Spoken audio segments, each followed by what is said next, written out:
Hello దోస్తులు, ఎట్లున్నారు? మంచిగున్నారులే. Mutton biryani అంటే ముక్క గిట్లా మెత్తగా కరిగిపోవాలి, అన్నం పొల్లు పొల్లుగా ఉండాలి. ఈ రోజు మన గమ్మత్ వంటలు పక్కా తెలంగాణ స్టైల్ మటన్ బిర్యానీ ఎట్లా చేయాలో చూపిస్తా.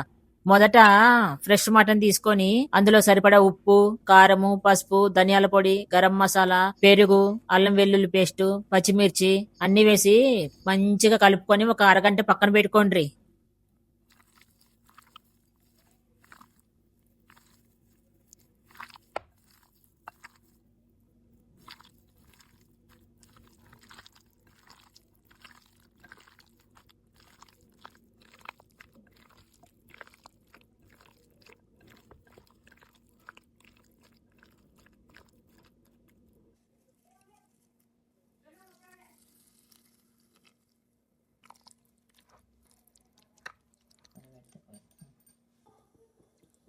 ఇప్పుడు కుక్కర్ లో నూనె వేసి కలుపుకున్న మటన్ ను వేసి నూనె తేలేదాకా వేయించాలి. చూస్తుంటేనే నీళ్లు ఊరుతున్నాయి కదా.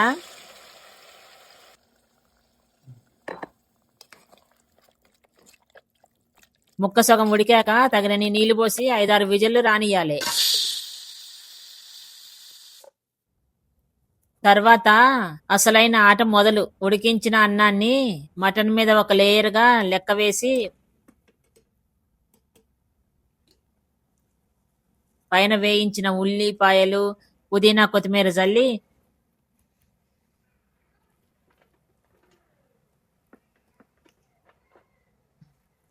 అది కూడా రైస్ కుక్కర్ పెట్టలేదు.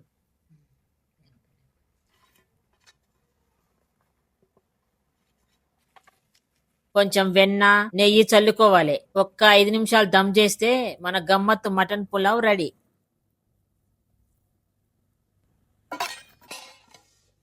చూశారు కదా, గిట్లా చేస్తే ముక్క మెత్తగా కరిగిపోతది. మీరు కూడా ఇంట్లో ట్రై చేసి ఎట్లా ఉందో కామెంట్ లో చెప్పండి. ఈ వీడియో నచ్చితే లైక్ కొట్టండి. మన గమ్మత్తు వంటల ఛానల్ ని ప్లీజ్ సబ్స్క్రైబ్ చేసుకోండి.